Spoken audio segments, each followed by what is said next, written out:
Well, my first question to you is, where did veganism come into your life? Were you born that way, or did something happen along the way?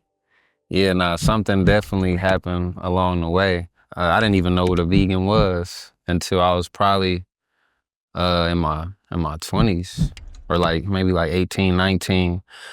So but growing up, I seen a lot of my family and like the stuff they was eating, and man, like a lot of my family, like they was struggle with weight problems, and always I didn't want to had that struggle. Like always, it's like, nah, I want to be fit. Like that was what I wanted. So I was kind of super food like conscious with the stuff I ate, but I was doing it the wrong way. Like I was counting calories, but I'd be eating top ramen stuff like that, or just anything that had the least amount of fat in it.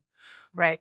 And so yeah, when I got to high school, like it was to the point where I eat some food and then I'd be like doing like jumping jacks to like burn it off like right after. Okay. Yeah, so I just like I had a big fear of being overweight.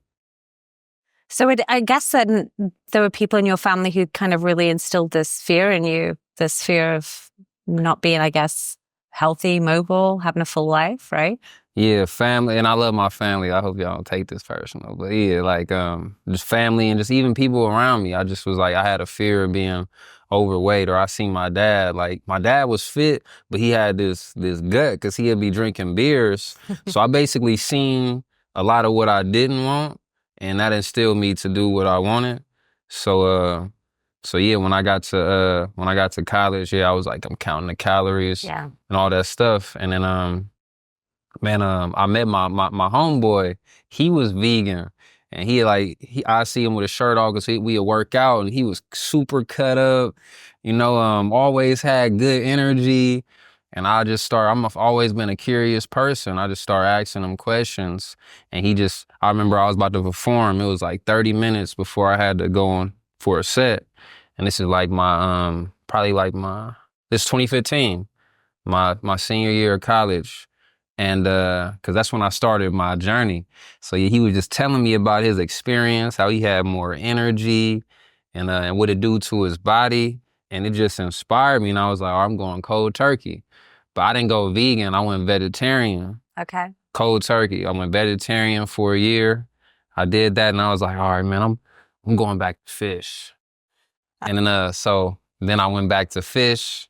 And it kind of been like an on and off process since 2015. And then about like 3 years ago, I remember I was recording. I was making this song. My voice was sounding immaculate, clear. And then I was like, all right, let me take a break. And I had this pizza that I had made like earlier that day. I took a bite of the pizza. It was cheese. It was a garlic pesto cheese pizza from Trader Joe's. That used to be my pizza. So I took a bite of the pizza, and I was like, went back in to record. I had all this mucus in my throat.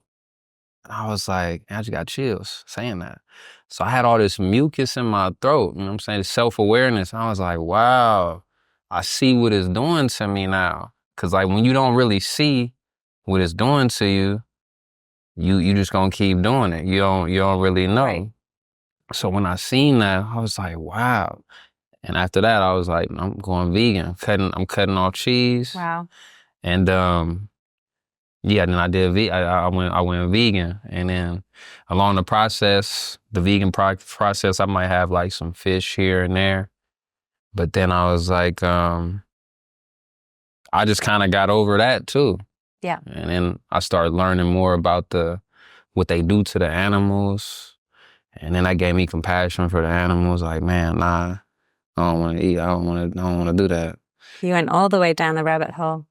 Yeah, it was a process. It Yeah. was a process, journey. Yeah, and fish is always a tricky one because it's very difficult to relate to fish and see them as kind of individuals like us, I think a lot of people find it quite easy, or easier, I would say, to have compassion for like cows and pigs, because they remind us a little bit of horses and dogs. The fish is a tricky one because they kind of exist in this realm we don't fully understand. So it's easy to kind of forget that they are just kind of as sentient as land animals.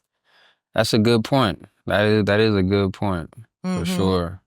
But like even to this day, like I might have a piece of fish like every blue moon. I say I'm a vegan predominantly, but I'm a conscious eater.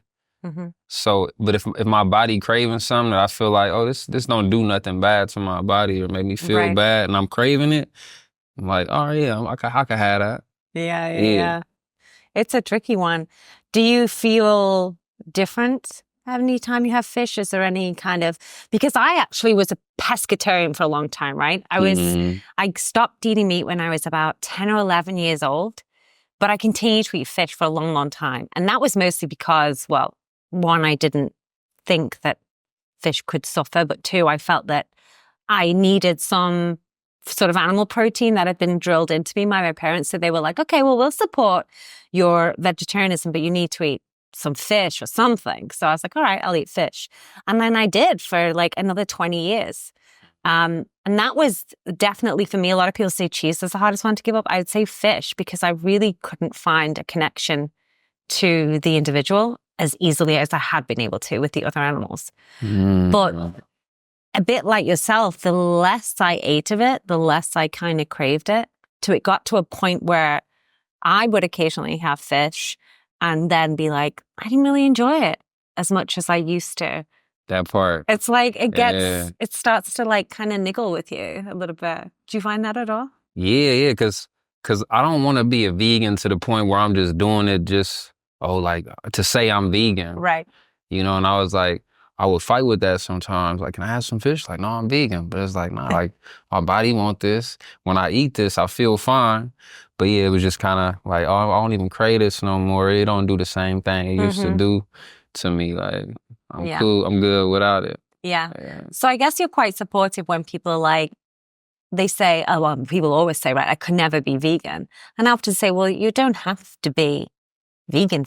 You can still try to consume vegan foods. Like, vegan foods are not just for vegans, they're for everybody. And I think if people could just realize that it doesn't have to be all or nothing, you can lean towards it. And the more that you lean towards it, the more it will become kind of easy and enjoyable. Then maybe we should encourage that a little bit more instead of this absolutism.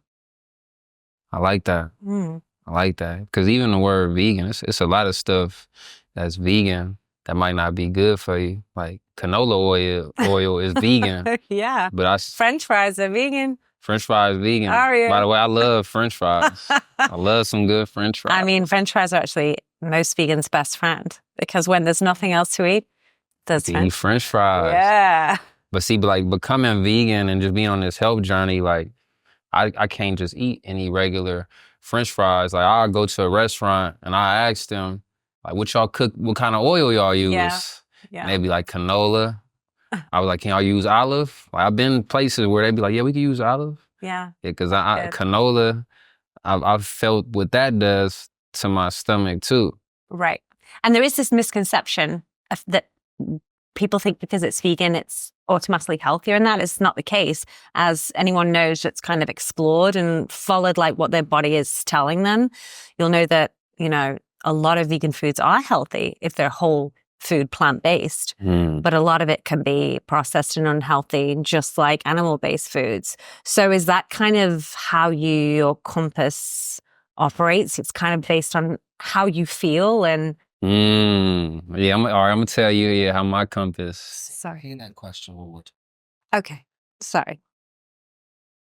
So is that how you're kind of guided by how you feel about the foods you're eating? Yeah, so this how I look at it. I look at it like, how is this food going to make me feel? That weighs over how it tastes. And the things that that I know is gonna make me feel good, I trick my mind to make it tastes good, and don't let it have like nutrition benefits. I used to didn't like watermelon, bananas. It's a bunch of stuff I eat now that I wasn't really a fan of. But then I was like, all right, this has nutritional benefits. Watermelon hydrates you. It clears your skin. It clears you out. Yeah. I acquired a taste for it.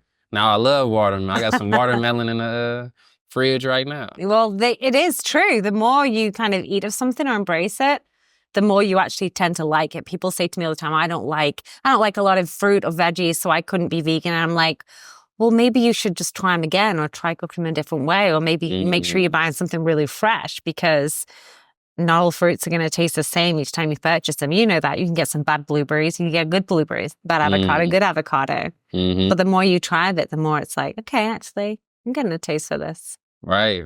And like it's just like in life, right?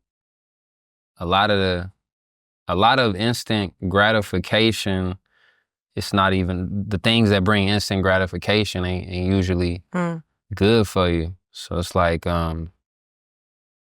exercising, you might not like or want to get up to go to the gym, but you feel so good afterwards. And that's kind of how, I look at life, it's just like, I didn't used to like reading. I used to hate reading, but then I seen what it did for me. Right. I seen how it, shifted my mind. And that's how I feel about the food. Like, all right, these type of foods are going to shift my energy and help me be a greater person, look better, feel better, perform better. I need to acquire a taste for these things. That's a really great way of looking at it, because as you said before, not a lot of people want to feel like they can't have something if they want it, right? Which is sometimes how people associate veganism. They're like, well, it's a kind of deprivation thing. But you're saying, no, look at it as like, what is going to make me feel good? And naturally, that's probably going to guide you towards a wholesome, plant-based diet, because those are the things that you feel good after eating. You don't get the meat sweats from avocado. And like say, you don't get a lot of phlegm or bad skin or that lethargy that comes with eating dairy. So yeah, I think if people go, well, what's going to make me feel good instead of what can I eat? It's just a much more wholesome, positive way of approaching anything, right? Yes, you experience the other side. Or you experience the other side of food or whatever it is. And that's how I came up with my whole brand. My brand is called The Other Side. That's my like label, that's everything. Like that's just like my mantra for life, the other side. We all got something we trying to get to the other side of, or that we're on the other side of. So when I felt what eating unhealthy feels like, I've experienced that. And then I experienced the other side of that, and I don't want to go back to eating unhealthy because, man, I feel way better on this side. That's really good, because a lot of people will be able to relate to that. I know so many people who have had health scares or have got, bad health in their family and are really scared about the path they're going down, but they kind of feel helpless. Sometimes they think, it's all genetic and it's their fate no matter what. And then I think they feel kind of a lot of burden of responsibility when they realize that it's actually up to them to change it. And they feel like they can't, maybe because they're so stuck in their ways, or they're worried they won't, like the food on the other side, or it's going to be too difficult to get there. Do you ever find yourself like giving guidance to anyone who's like, I guess, feeling like they don't have what it takes to get to the other side?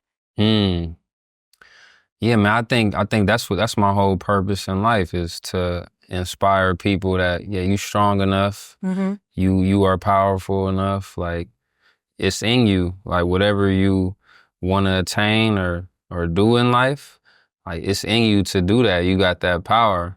So yeah, that's my goal in life, to inspire people to be they better selves and get to the other side of whatever it is that's holding them back.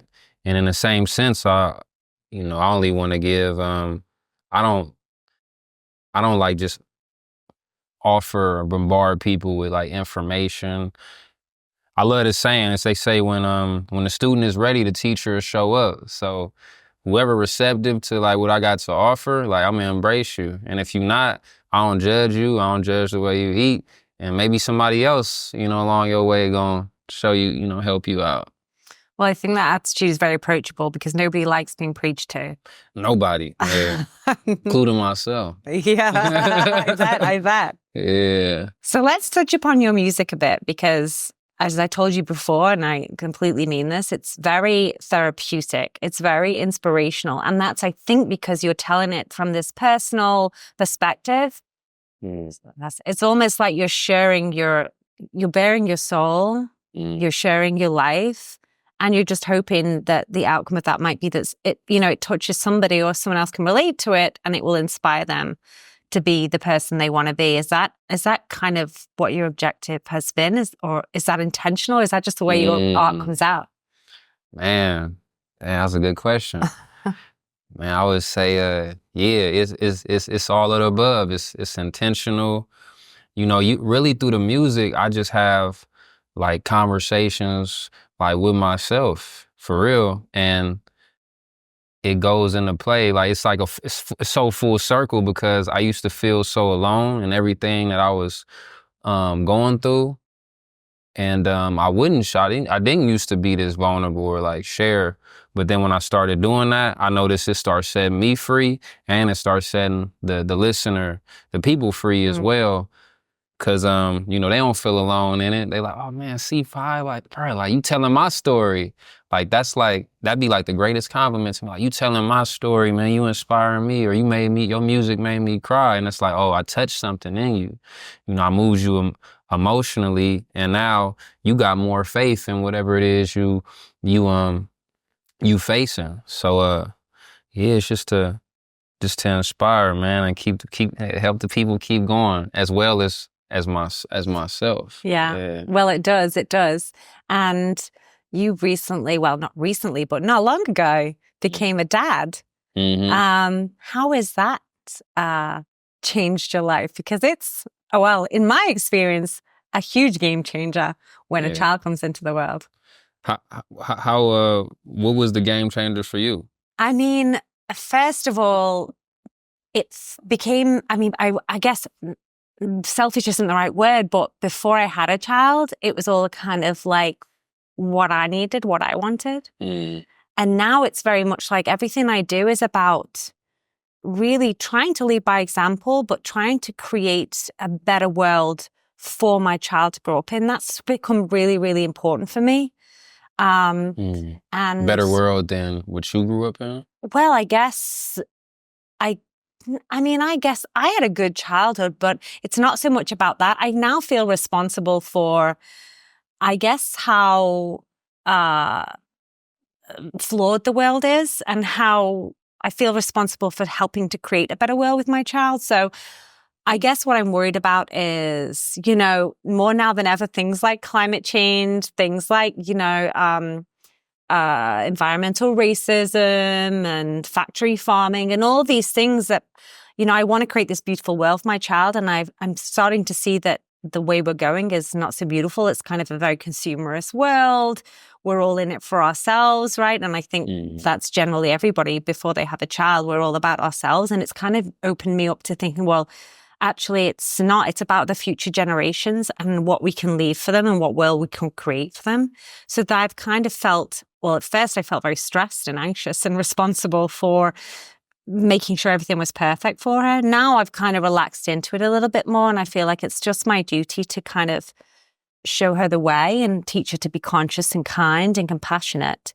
And I feel like if we could all give that gift to our children, they themselves can create a world that we could only dream of. But maybe that's just me being philosophical. That was beautiful. I love that. And what was the question again? Well, what is having a child of you? Has it changed you in any way? Has it changed your perspective on the world or your music even? Man, good question.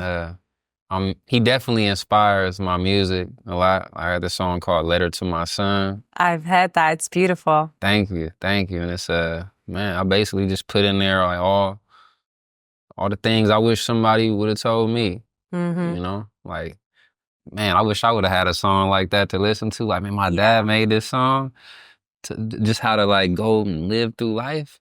And it's so empowering as well, though.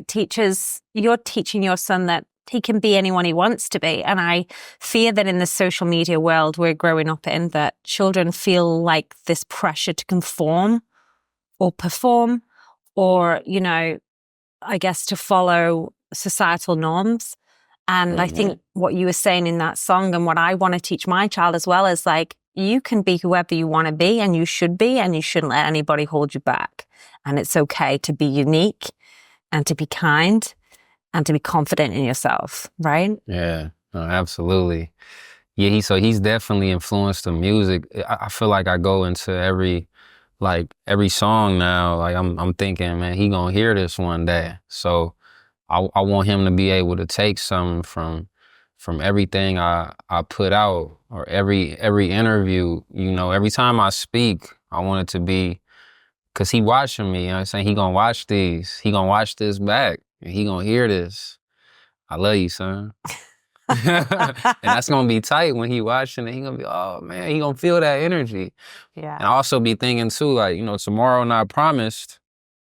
So, God forbid if I'm not here, he got something, I want my music to almost be like a Bible to him, a manual for him to navigate through life, and he can learn from my mistakes. And a piece of you that will be enduring and last forever, long beyond when you're physically here anymore.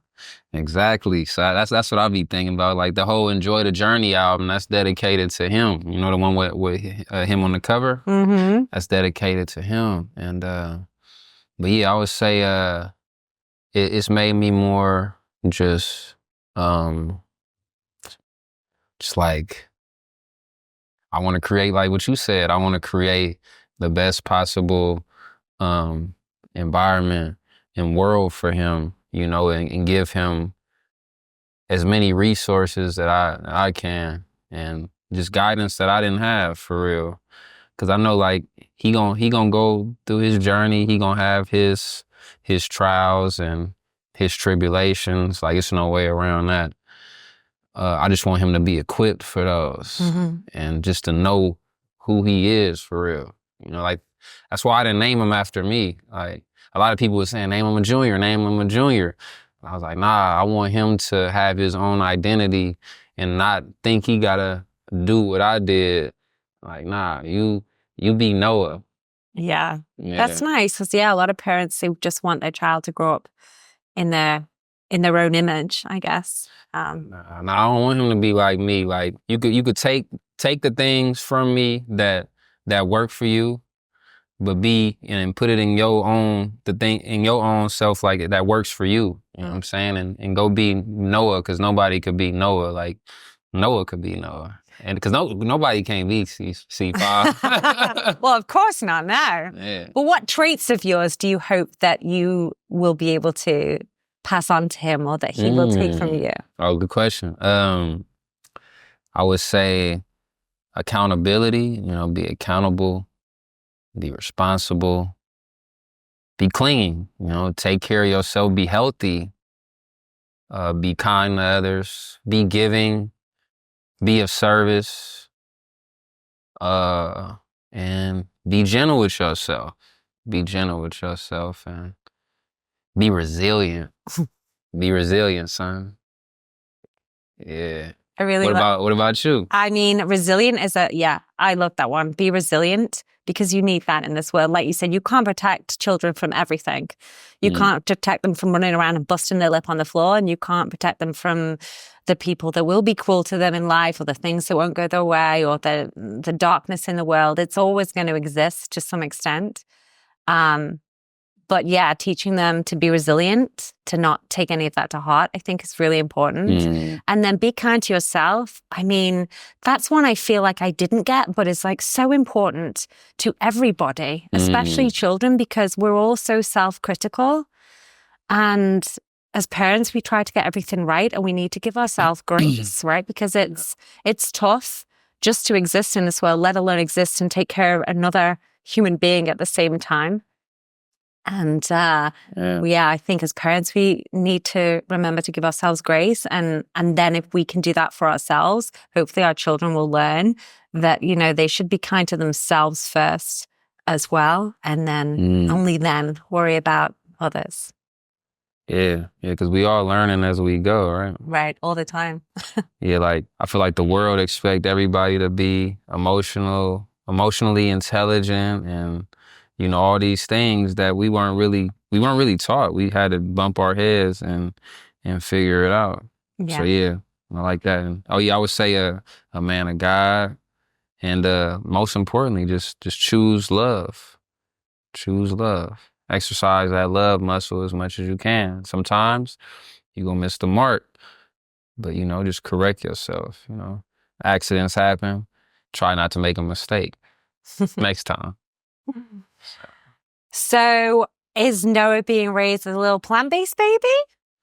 Yeah. Well, he having he's vegetarian. Yeah. So he eat cheese and stuff. Yeah. Yeah, because his mom vegetarian. Oh, nice. And so he eat cheese, and like the formula he had, it had some animal products in there. Yeah, a lot like of people ask me about formula.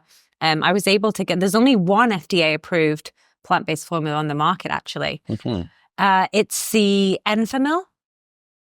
It's Enfamil's it's soy-based plant-based formula. And but it was hot. So I had my baby just towards the end of the pandemic. And I don't know if you remember back then, there was like a global shortage on formula. I didn't know that. But there was a time, I think it was something to do with the supply chain, or factory workers not being able to work because of high contagion in sort of those environments. And I did breastfeeding for a bit, and then I wanted to switch to formula, and it was very difficult to get any. And there was, it was a real problem because not everyone can breastfeed, and a lot of parents out there were really struggling to get formula. And I remember very vividly going to the store. I think it was like a Ralph's or something, and there was a security guard guarding the formula aisle and only allowing people to take like one container at a time. And that was the time when I was most pleased to be plant-based, because the only formula that was left on the shelves was this soy formula. And I was like, yeah, I just want that one there, the green tub that nobody else wants. Wow. And I got my pediatrician to check it, and she was like, it ticks all the nutritional boxes. So I got lucky. Yeah. That's tight.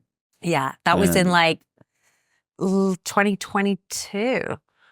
Yeah, I was conflicted about the soy because I know it got like a lot of estrogen, so we didn't want to do that. How you feel about the estrogen? Yeah, so I worked in the nutritional field for a long time, and there's a lot of misconception around estrogen and phytoestrogen, which are two different things.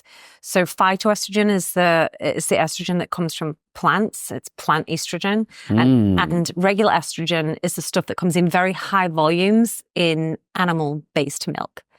So actually, when you look at the different ways that estrogen and phytoestrogens react in the body, phytoestrogens actually have a very positive effect. They actually help to regulate animal-based, which is our base, estrogen levels in the body. And they also quite effectively reduce risk of cancer, breast cancer, prostate cancer, which is why tofu is actually recommended by Dr. Christy Funk, Dr. William Lee, all of the best cancer doctors out there. And I don't know if it's because there was this misunderstanding between like estrogen, because estrogen in the body is actually has the opposite effect. It spikes the hormone levels, and it can actually increase rates of cancer.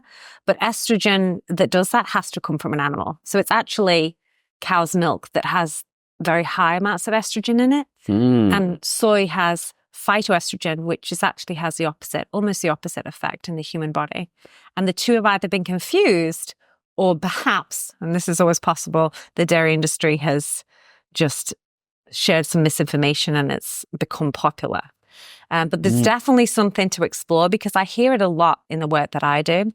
And yeah, the science actually disproves soy actually has a very positive effect, as long as it's non-GMO soy. That's an important one. So organic. Soy milk is also, according to all the pediatricians I've interviewed, the best replica for cow's milk in a child's diet because it has like-for-like protein and calcium. Whereas things like oat milk and almond milk, cashew milk are all great, but they don't have the same protein and calcium content. So actually soy is a winner on a lot of levels, contrary to popular belief. I wish I would have knew that. So Impossible meat, that has soy in it. Mm-hmm. Is it the soy? What's the soy called that you was talking about? So the phytoestrogen. Oh, yeah. So that soy has phytoestrogen in it? Yeah, so phytoestrogen is this type of estrogen that comes from plants. Phyto is just like, I think, derived from the Latin word for plants. And then estrogen is what comes from animals. So we produce estrogen in our bodies, as do all farmed animals. So when you milk any animal, a lot of estrogen is passed into the milk and hormones. And that's what they believe is causing problems in the human body. Hormonal acne and increases in prostate, colon, and breast cancer have been tied to the estrogen in cow's milk. So Impossible meat got the good estrogen in it. So it's all plant. So yeah, so the two things that any plant-based food will not have in them is cholesterol, because cholesterol only comes from animals, and animal estrogen. I feel better now. Okay, then. Thank you for that information. I wish I would have. Yeah, I wish I would have knew that earlier. Well, hey, this is what really this podcast is for, to explore these things, because there's a lot of misconceptions that vegan parents have, but also non-vegan parents. Like right now, I think there's a lot of talk about ultra-processed and how a lot of vegan foods are ultra-processed, right? So they're really bad for you. And the worst for you. And I think Beyond Meat is one of those brands that gets a lot of rap because it's an ultra-processed food. So Beyond Meat you said it's an ultra-processed? It's ultra-processed, but the term ultra-processed is being viewed very negatively at the moment. So people are like, we shouldn't eat any ultra-processed food. And that means... Is it ultra? Ultra. Processed just means it's kind of like not in its original form. So if I blend up an apple or some fruit into a smoothie, I've processed it. Right? Right? Ultra processed is the term given to something that includes a lot of ingredients that you wouldn't find around the house, and they're put together to create something ultra processed, basically. So a lot of plant-based meats are made from ultra processed ingredients. So a lot of ingredients and things that you wouldn't find around your kitchen put together. Now, they say Beyond Meat is ultra processed? Well, anything with several ingredients in is ultra-processed, but the problem is that right now everybody's saying ultra-processed means bad. And that's not the case, because baby formula, whether it's got cow's milk in or soy milk, is classed as ultra-processed because it has so many added ingredients, added nutrients and fortifiers to give it the complexity of breast milk, right? So in a lot of cases, things are called ultra-processed, but they're not bad. They're actually key components of our kids' diets or our diets. Sliced bread could be classed as ultra-processed. So like this tea is ultra-processed? Well, no, the tea is not, because it's just got the tea leaves in it. But we put it in the water though. Yeah. No. That's just a blend. But yeah, so there's basically this. It is complicated though. It's a complicated spectrum of what food is. And I think there's this idea now that if it's ultra processed, it's unhealthy. So the meat industry has gone after plant-based foods and said, well, a beef burger just has beef in, so it's not processed. But a Beyond Burger has all these ingredients in, all these different plants and spices and herbs. So it's ultra processed, so therefore it's bad. But again, this is kind of these misconceptions that are planted in our minds. It's often by the meat and dairy industry, but just sometimes because the science has been misunderstood. So that's another thing to note, that just because something has a lot of ingredients doesn't mean it's bad. If it has a lot of ingredients like palm oil and things you can't pronounce, yeah, it's probably bad for you. And we should try to eat food in its whole form as much as possible. But some processed things are actually quite vital. And, you know, as you and I know, without baby formula, a lot of kids wouldn't be able to get the nutrients they need in the early stages of their life. So I certainly want to use this podcast to say that processed foods can be good, and they all have their place. And soy milk can be very good, particularly as a substitute for cow's milk when we want to avoid hormones and all those nasties. So yeah. Yeah. I got a question for you. Sure. Why do you think the world pushes like more unhealthy stuff on us than like why don't the leaders of the world, whoever's running this thing, why they don't want us to be healthy? It's funny, isn't it? But I think the simple answer is that there's now too much invested in these businesses for them to back down. It's money. Yeah, it's money. It's the pharmaceutical business is very big, and pharmaceuticals wouldn't make all the billions that they make if people weren't getting as sick as they did. The meat, dairy, and egg industry make billions. And because they have so many billions, they can suppress studies that are negative about the health effects of meat and dairy. They can fund politicians into power so that they don't, expose the detriments of animal agriculture. So I think there's a lot of money and there's a lot of influence in that world, so much so that it's kind of holding a lot of information hostage. And this is, I think, the point of what we do at GenV and what this podcast is here to do is just to have conversations about what's true and what isn't. And I think there's still this marketing lie. People think the meat and the dairy is healthy. It has things in it that plant-based foods don't, which is a lie. As we said, the only thing it has in it is hormones and cholesterol. That every animal product we buy comes from a small-scale farm. It doesn't. 99.5% of all meat, dairy, and eggs comes from a factory farm. And as we know, factory farms are owned by billionaires who are destroying the environment, destroying the planet, destroying local communities, causing a lot of harm and suffering. And they really don't care whether we get sick and die off their products. They just got to make more money. And that's why they're constantly fighting laws that stop them from killing animals faster, that stop them from cramming more animals into farms, that stop them from dumping all the animal feces into rivers. So they're getting away with a lot of terrible things because they're paying for people in power to look the other way.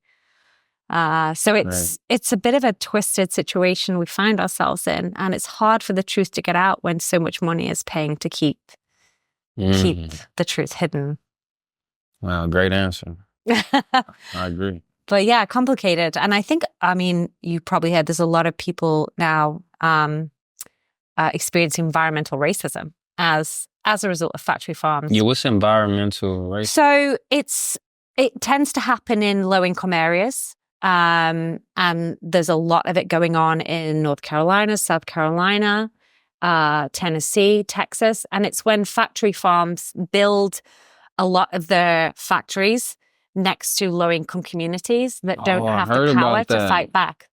And when they do that, not only do the waterways and the air become polluted by feces, the value of the property drops so low that the people living in those homes can't sell and move away. They don't have the financial means to fight back legally and say, you shouldn't be destroying our air. So the people of low-income neighborhoods are forced to live next to factory farms and endure chemicals and feces in the air, horrible stenches, dirty water, and they get sick and they get skin diseases and they get respiratory diseases, and they can't do anything about it because the government has okayed it, because the factory farm owners say, well, we'll give some money to your government if you let us exist here. And don't worry, because the people we're building the farm next to can't do anything about it because they haven't got any money. They got a whole movie about that? Yeah, is it called The Smell of Money? No, it's called Or is it the Trying to Kill Us one? Nah, Aaron Brockovich. Oh, Aaron Brockovich. Yeah. So it's very similar to that, what's happening. Yeah, that's a good movie. Y'all gotta watch that. Yeah. Well, there is apparently a new film coming out called smell of money, and it's about the hog farm industry in North Carolina. And all these residents who are just stuck living next to these factories, stinking factory farms. And they don't do these things in, affluent neighborhoods. They persecute the poor essentially because they think they can't do anything about it. Man, all for $1. Huh? Yeah. So, yeah, I think this sort of the ethics and the health and the environment aside, one of the reasons why I don't like to give $1 to these companies is because they will stop at nothing, even destroying the lives of human beings to make $1. It's crazy. Yeah. Yeah. It's crazy. What we gotta do? Like, what well, can we do? Yeah, I always say, like, our dollar is our vote. And if enough of us stop paying, these companies lose power because it's the money that gives them the power. Now, it's very difficult because, as you and I know, people are very resistant to changing their diets. But I think if people were more aware of the power that we have as consumers to influence these big ag giants, I think more of us would maybe think twice about how we spend our money, or at least be, as you say, curious enough to explore where something might have come from. Because a lot of the time we're fed this marketing lie that, oh, this is, from a high welfare farm, or it's from a free range farm, or, and there's a picture of an idyllic cow in a field, but that is just marketing. And if you actually go on to Google and look up that farm on a satellite, what you'll see is no green grass. You'll just see, these kind of windowless buildings as far as the eye can see. And that's where the animals live. And then next to it will be some low-income communities having to deal with that monstrosity. So they call the factories farms. Factory farms because, yeah. And there's two names. So a factory farm can be anywhere, is where animals are processed like in a factory. They go in and out very quickly. They're like slaughtered. Yeah. So like alive animals being slaughtered. Yeah. So, America alone slaughters something like 65 billion animals a year. 65 billion animals a year are being slaughtered? Yes. And slaughter lines, it's legal in some states to slaughter chickens at a rate of 60 per minute. So they're, hooked up and they go through a blade system so quickly. And it's like this mechanical thing. So there's no guy walking around throwing seed to chickens on a farm. It's all very much, they're in a shed. The lights are kept on 24 hours a day for 42 days. They're pumped with antibiotics in their feed. And so they grow very, very quickly. And as soon as they grow to the big enough size, which is around 42 days on average in the US, they take them to slaughter them and the next batch go in. And this happens with chickens, it happens with pigs, and it happens with beef cows. So none of these animals will ever make it to 1 year old because as soon as they get to the right weight, they're slaughtered. So it's a very quick turnover of animals. There's no living. It's just, let's grow you very quickly and let's ship you off to slaughter. Let's grow you very quickly, ship off to slaughter, because that's the best way to turn a quick profit.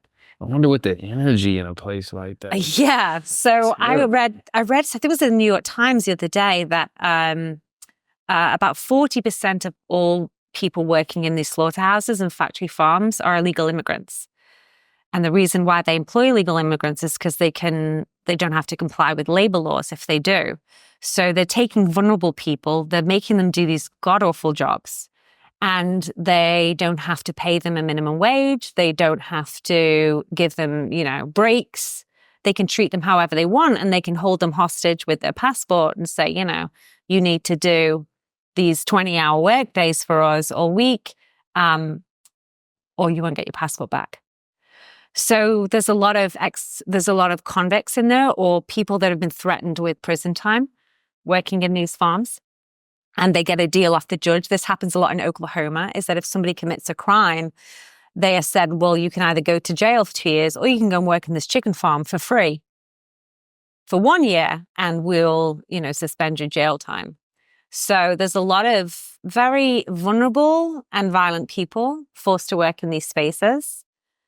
And that is, again, this human exploitation that happens in these systems.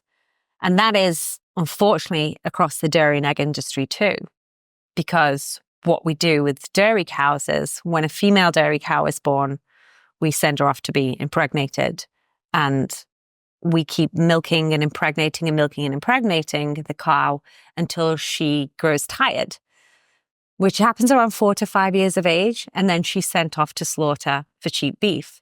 Well, what happens every time a dairy cow has a calf? Well, if the calf is a female, great, they can keep milking that female. If the calf is a boy, that calf goes straight to slaughter to become dog meat, dog food, or veal. So unfortunately, the milk industry is very much part of the meat industry. And it's a very exploitative, particularly to mothers. And this was something that bothered me. I thought when I was breastfeeding, you know, actually a cow, like any mammal on earth, can only produce milk if they have born a child. So why is that child not drinking that mother's milk? And that's when I thought, well, this is what we're doing. We're exploiting females, yet again, dairy cows. We're forcibly making them pregnant. We're removing their calf, usually killing it, or raising it to produce dairy. And we're basically depriving a mother of her child so that we can put, you know, milk in our coffee. And that for me was just, well, I don't want to be a part of that. As much as it's very hard to get away from dairy, I just thought this is not the example I want to set as a mother, that I said it's okay just because this is another species that we exploit her reproductive system when we take her child and we put her through all of this just for something we don't really need. So that was kind of my view on it. And that was kind of, what got me. Seeing dairy farms in person. We've actually filmed it a few undercover and seeing. You've seen it in person? Yeah, there are a lot in Central America, and we flew a drone over, and you can just see, as far as I can see, these tiny little, they look like dog kennels, and inside each one is a calf chained up. And that's because they've removed them all from the mothers. And there had to be thousands, there had to have been tens of thousands of calves in these tiny little sheds chained up. And I thought, well, why are they keeping the calves? And apparently it was because they want to keep them long enough to sell for veal, which is around 4 weeks. That's dog food? Yeah, as veal or dog food. What's veal? Veal is calf meat, and it's not super popular here. Calf meat? Calf. It's the tender meat of a less than 8-week-old cow. And it's not, I don't think it's super popular in the US, but it's very popular overseas. So they ship it overseas. Man, that's crazy. You about to turn me to a vegan? Well, it's a lot, but it's kind of one of those things that I think I wanted to share with you because I think you seem to care very deeply about things that have a positive vibration and a positive energy in your life. Mm-hmm. And I think there's this misconception that dairy and eggs are not part of that industry. And they very much are. They very much support that industry because we are exploiting a female's reproductive system until they can no longer provide what we need. And then we're slaughtering them. So it's just rather than grow and kill, it's a grow, exploit, then kill scenario. And then I don't even want to consume that energy. It's an energy thing. Yeah. And I just think it's like torturing the animal. Yeah, it's gotta be bad for us in even a spiritual sense, I think. Yeah, I think food is spiritual for sure. Right. I think everything's spiritual. Yeah. For real. Yeah. So food, that's what's sustaining us. It gotta be spiritual. Yeah. Got to. Cause when I be eating fruit, I feel more connected. Right. You feel better, but it's also if you eat something out of a container in your car as opposed to sit out and take time to consume something, you tend to feel better, connecting with your food, appreciating your food, all of that, the whole process.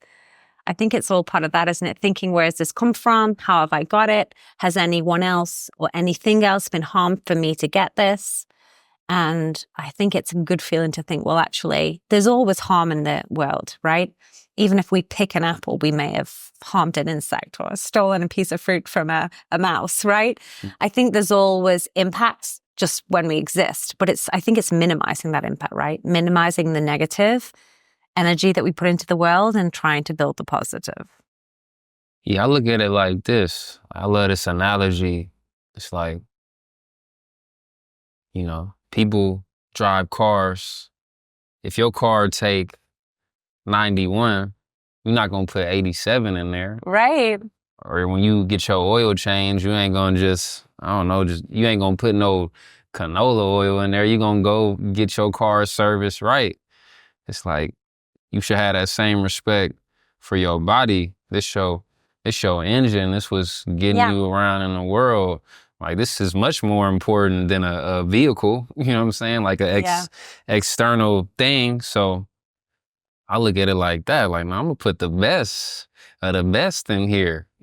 All as much as I can. Yeah. Because it's gonna keep me running. Well, what do they say? Your body is your temple, not your trash can. Your body is your temple, not your trash can. But yeah, I like talking about this stuff because it's like, I think it's so much work to be done. But I love this quote. I forgot who it was by, but they said, if you picked the problem that you could solve in a lifetime, like you failed yourself. So I feel like this is like a lifetime dedication to helping people, eat right and yeah, man, doing something about them factory farms. Like, I'm learning a lot today. Yeah, no, it's good. But it's a journey. I think I'm still learning stuff about it all the time. I've been fully vegan now for about 8 years. And I'm still just learning stuff all the time. Like, it was only last year that I learned that they were using people who were being threatened with jail time in these factory farms.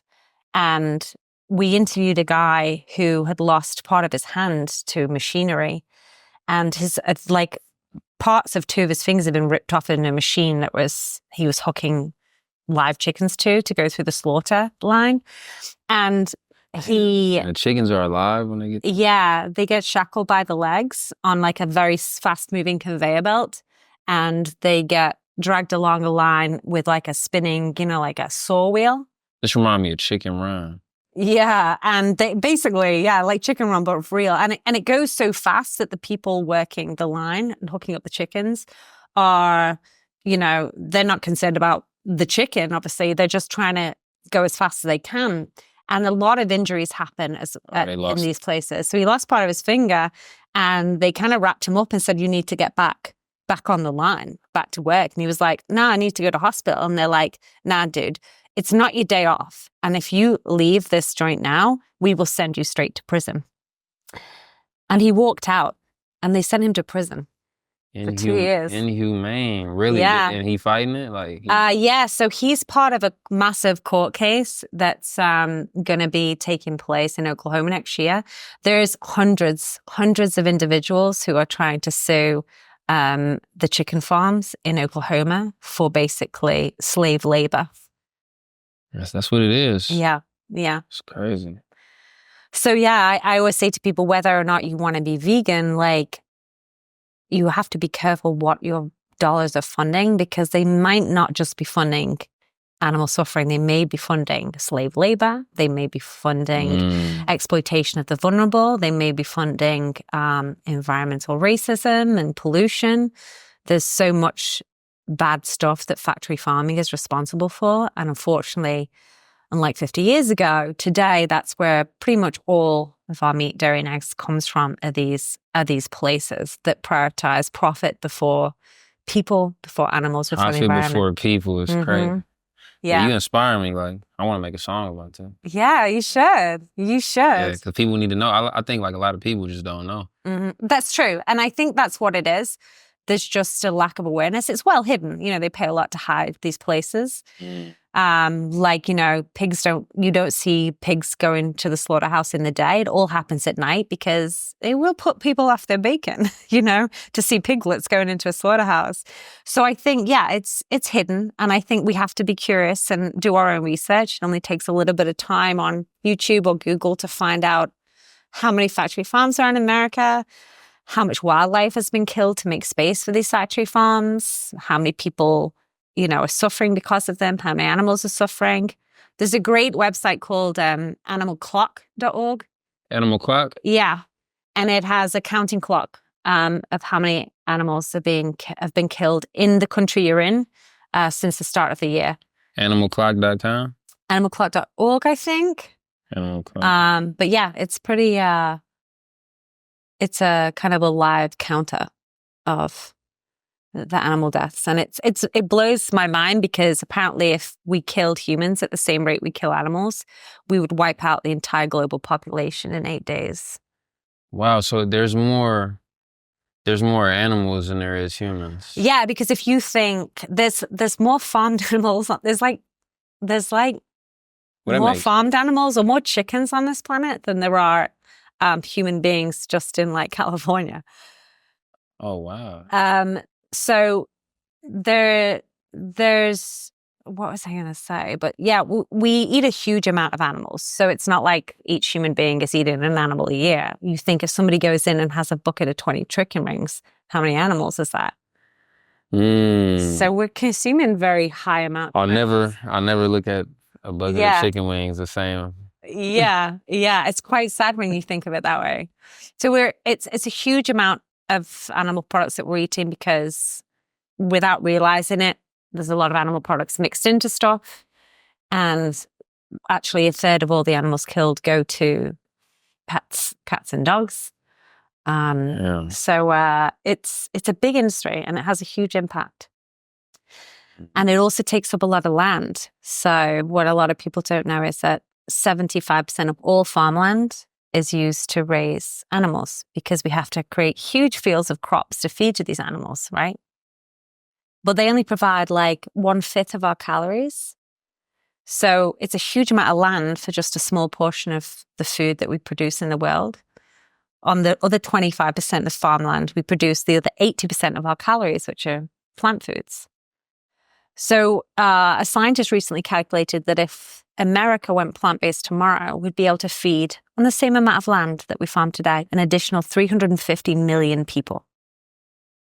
So there's no reason for anybody to not have enough food, except that we've decided we're going to make less burgers instead of more plant foods. So it's a whole, like, the injustice just kind of goes on and on and on. We waste so much energy and land and resources to produce burgers and dairy, which is hugely land intensive, because people like that food. It's not because we need them. And we could actually provide food for a lot more people if we stop doing that. So it's an injustice kind of trail that goes on. And I definitely think it's worth looking into and maybe making a song about, because I think what we don't know, maybe our children can learn, and our children can be the change that needs to happen in the world. And that's my big hope for my daughter, is that she will see the world as it is and not see the kind of marketed version, which I grew up with. Mm-hmm. And she will change the things she doesn't like. I hope. But yeah, we can all be the change we seek, but for sure, definitely, we've got to get educated first. And there's so much to learn. And it's taken me 8 years to learn what I know about animal agriculture now. But gosh, I'll be learning for a long time, I'm sure. The more we know, the less we know. Yeah. The world is full of things we don't know. And this is just one subject. There's so many subjects I know nothing about. You said it. So we're all students on this earth. All students. Yeah, I love being a student. Yeah, it's good. Forever be a student. Yeah. Yeah. The moment I think I got it figured out, it's when I lost. Yeah.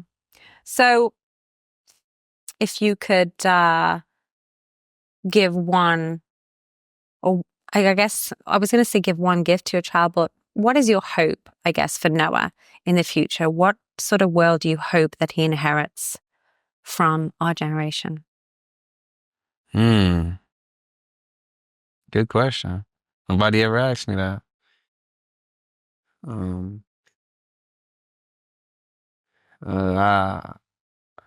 I hope that he create his own world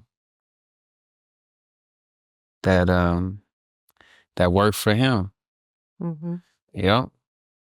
He created his own world that worked for him and serves his soul, where he can have more, joy than other stuff. Yeah. Yeah. And but you gotta create your own world in this world, or yeah. Yeah, Mhm. I do say that. Don't be afraid to change the world if you don't like what you see. It's not as it is, it's as we want it to be. Say it again?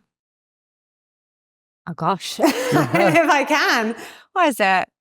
We can all create the world as we want it to be. It doesn't have to stay as it is. Can't remember. I feel like I rhymed it the first time. But it all starts with our individual worlds. Yeah. And then that inspires, the rest of the world. Yeah. And having the confidence to be ourselves, right? We don't need to follow anybody else. We can decide what we want and who we want to be and go for it. Yeah, that's a big one. Yeah. That's a big staying true to you. Yeah. Well, exactly. It starts with our values, doesn't it? We decide what our values are, and then we try to create a world that aligns with them. Mm-hmm. Yeah, absolutely. Well, I hope we've given you lots of inspiration for a new song. I'm inspired. That's For good. sure.